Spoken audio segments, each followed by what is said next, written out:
What happens when a country stops asking for permission? You get pushback, hard pushback. This isn't about trade numbers, it's about power. And right now, America is watching India walk away from the old rules. Trump just threatened 25% tariffs on Indian goods. The reason they're giving you? Trade imbalance. The real reason? India is becoming too independent. And that scares Washington more than they'll admit. Look, most people think this is just another trade war, but dig deeper. This is about control slipping away. For the first time in decades, America is dealing with a country that says thanks, but we'll decide for ourselves. And that changes everything. India isn't just growing fast. It's growing different, not by copying the West, not by playing by American rules, but by building its own game entirely. And that game is working. Here's what nobody talks about. India just became the world's 5th biggest economy. But that's not the story. The story is how they did it, on their terms, with their own systems, using their own playbook. 1 billion people, most under 30, 1 billion smartphones, 900 million internet users by next year. You're watching the biggest connected democracy in history come online, all at once. But there's more. India's GDP is growing at over 7% annually. Compare that to America's 2-3%. China's slowing down to 5%. India is accelerating while others are braking. The demographics tell an even bigger story. India adds 12 million people to its workforce every year. That's like adding a new Australia annually. But unlike other countries with large populations, India's workforce is getting more skilled, not less. Engineering graduates, India produces 1.5 million per year. The US produces 200,000. Software developers, India has over 4 million. That's more than the rest of the world combined. And here's the part that keeps American strategists awake at night. India is doing it without asking America how. Look at digital infrastructure. India built the world's largest biometric database. Aadhaar covers 1.3 billion people. Every citizen has a digital identity from birth to death, tracked, verified, connected. That database powers everything: banking, welfare, taxes, healthcare. It's like Social Security, but for everything. And it works. Fraud is down, efficiency is up, costs are lower. America still argues about digital ID systems. India built one and moved on. Take UPI, India's payment system. It's not just competing with Visa and MasterCard, it's beating them. More transactions, lower costs, built in India, for India, by Indians. The numbers are staggering. UPI processes over 10 billion transactions monthly. That's more than all American payment systems combined. Transaction fees? Nearly zero. Settlement time? Instant. Walmart spent $16 billion to buy into this system through PhonePe. Google invested billions in Google Pay India. Even Facebook tried to get in. Why? Because India built something better than what Silicon Valley created. But it goes deeper. India's Jan Dhan banking program brought 400 million people into the formal economy. People who never had bank accounts suddenly had digital wallets. Farmers selling crops got payments instantly. No middlemen, no delays. That's not just technology, that's social transformation at scale. Or look at space. India's moon mission cost less than a Hollywood movie, and it worked. Their next goal? Sending people to space by 2026. Not with American help, not with Russian rockets, with Indian technology. Here's what makes India's space program different. It's profitable. Private companies can book launches for a fraction of what SpaceX charges. India launched 104 satellites in one mission. SpaceX's record? 143 LEDs, achieved years later. Commercial space launch revenue, India captures 8% of the global market and growing fast. They're not just reaching space, they're making money doing it. This isn't accident, this is strategy. India is building everything it needs. Semiconductors, AI, defense systems, green energy, not by buying from America, by making it themselves. Apple moved production there. Tesla suppliers followed. Google built data centers. Why? Because India isn't just a market anymore. It's an alternative to China. And in a world where supply chains matter, that's huge. So what does America do? What it always does when it can't control something, it pressures. Here's the thing. America got comfortable being the boss. When Washington called, countries answered. When America wanted something, countries delivered. But India, India listens politely, then does what's best for India. That's not defiance, that's independence. And independence from America is something Washington doesn't handle well. Let me break down what's really happening with these tariff threats, because this isn't random. This is calculated pressure designed to bring India back in line. Trump says Indian goods get easy access to American markets, while American goods face high barriers in India. The numbers? Indian tariffs on U.S. farm products average 39%. U.S. tariffs on Indian goods sit around 7%. Sounds unfair, right? Until you understand why. India has 1.4 billion people to feed. Many still farm for a living. You can't just flood their markets with cheap American corn and wheat. That's not protectionism. That's survival. India's government can't let rural communities collapse just to make American farmers happy. But Trump doesn't care about Indian farmers, he cares about American votes. And threatening India plays well with his base. Here's what really triggered this. India kept buying Russian oil during the Ukraine war. Cheap oil. Good for Indian consumers, bad for American pressure campaigns. India also bought Russian defense systems, the S-400 missiles, despite American 3.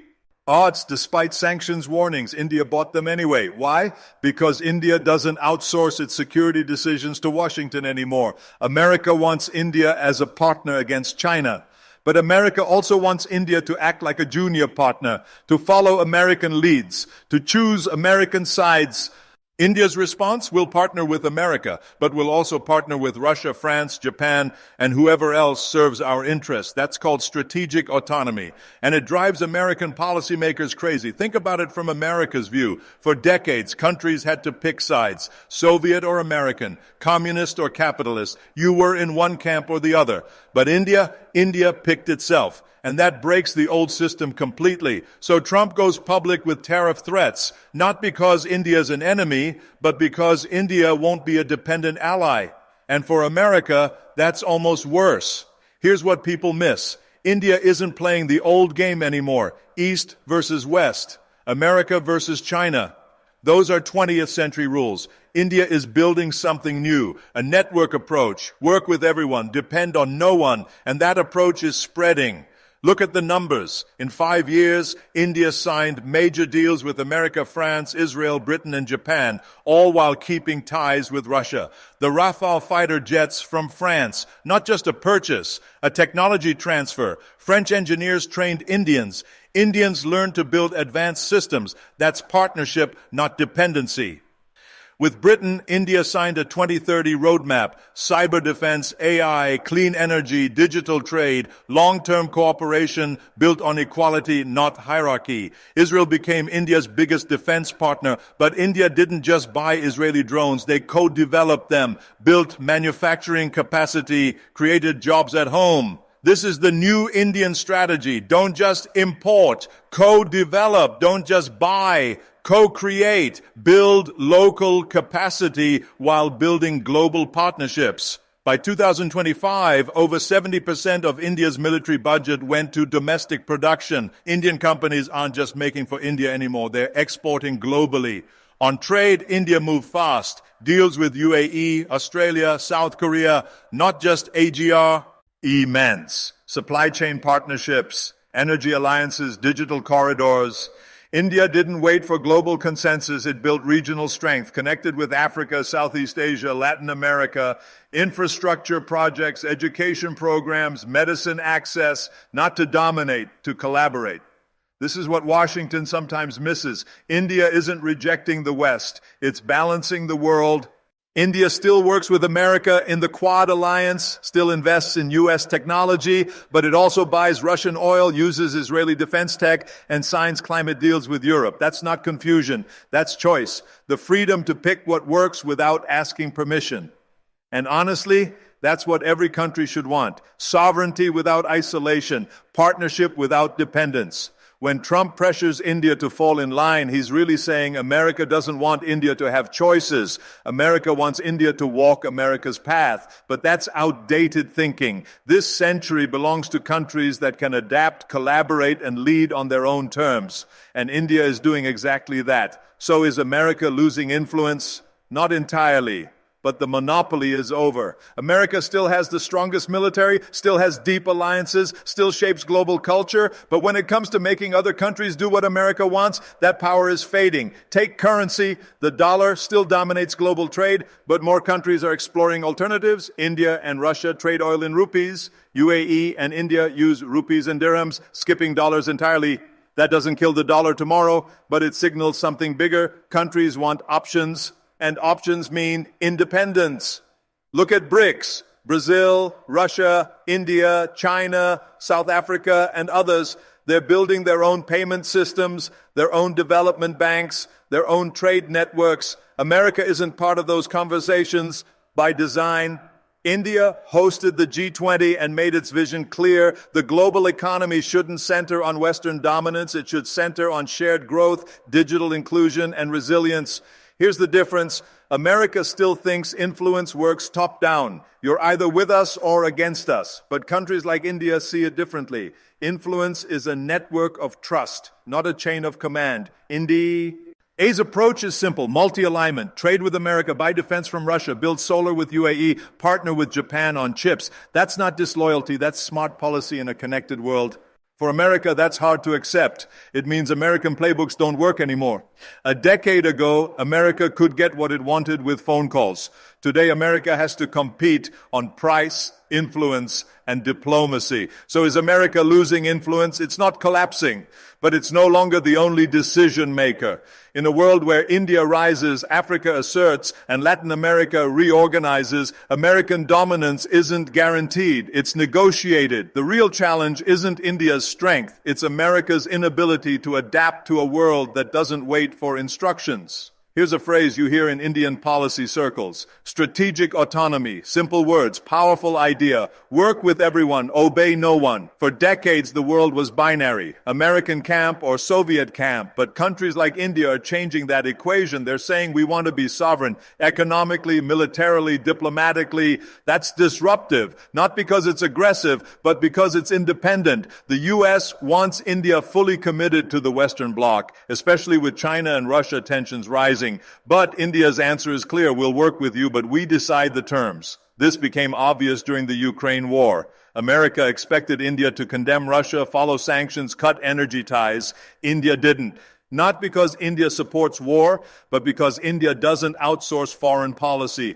India kept buying Russian oil. Energy security for 1.4 billion people came first. India stayed neutral at the UN, choosing diplomacy over division. Look at defense. India does military exercises with the U.S. Navy while conducting drills with Russia and China. That's not mixed messaging. That's non-aligned pragmatism. India understands something key. True independence comes from options, not putting all security eggs in one basket. Here's what makes India unique. It's not trying to be the next superpower in the old sense. Not invading countries, not building foreign bases, not pushing ideology, just building resilience, manufacturing, energy diversity, space tech, financial systems, and diplomacy. This kind of behavior disrupts legacy power structures. America often expects loyalty for partnership. India offers something different: equal partnership. India doesn't want to be told who to trade with, who to sanction, or what side of history to stand on. India chooses its own side, India's side. That's what any responsible nation should do. In a multipolar world, sovereignty is valuable currency, and India is accumulating it fast. When Trump or American officials complain India isn't doing enough, they're really saying India isn't doing what America wants. But that's the point. India doesn't need permission anymore. India needs partners, not handlers. Strategic autonomy isn't isolation. It's intelligent engagement, saying we're in the room, at the table, but on our own terms. That's not defiance. That's modern diplomacy. And India is mastering it. So what happens next? Will Trump's tariff threats work? Will India fold under pressure? Here's what won't happen. India won't panic, won't fold, because this isn't 1975 India. This is 2025 India. Nuclear power, space innovator, largest democracy on earth. The India that once needed foreign aid now sends satellites to the moon. The India that once negotiated from weakness now sets G20 agendas. Tariffs might hurt short term. Indian exporters in textiles, gems, electronics could see impacts, but long-term, this might accelerate India's economic pivot. Indian trade officials are already deepening ties with Africa, EU, Middle East. Bilateral agreements are moving faster. Rupee settlements are expanding. Make in India is becoming real manufacturing reality. The real risk isn't for India, it's for America. Because if America leans too hard on pressure, it might push India toward more independence and hedging. In trying to control the partnership, America might lose it entirely. Think about it like software. If your platform becomes too closed, developers leave. In geopolitics, if your diplomacy becomes too conditional, partners diversify. Right now, India is diversifying. But here's the good news. This doesn't have to be a breakdown. It can be a breakthrough. America and India share values, democracy, innovation, belief that the future should be shaped, not inherited. If both sides choose respect over control, they can build something powerful, not just a trade deal, a model for equal cooperation in a multipolar century. What happens next is clear. India will continue rising, continue saying no when needed, yes when it makes sense. Will partner, compete, and lead on its own terms, not to dominate the world, to balance it. Trump's tariff threats are noise. The real signal is this: the world is changing. India isn't asking permission anymore, not waiting for approval, building its own path. And the world is finally watching. This is bigger than trade disputes or oil deals. This is about power shifting from concentration to distribution, from hierarchy to network, from dependence to autonomy. India isn't rejecting partnerships, it's redefining them on equal terms, with mutual respect for mutual benefit. That's not threatening American interests, that's challenging American assumptions about how the world should work. The question isn't whether India will succeed. India is already succeeding. The question is whether America will adapt to India's success or keep fighting yesterday's battles with tomorrow's consequences. Because the future belongs to countries that can collaborate without surrendering sovereignty, that can engage without losing independence, that can lead without needing permission. And right now, India is showing the world exactly how that's done. Word count, approximately 3,900 word count.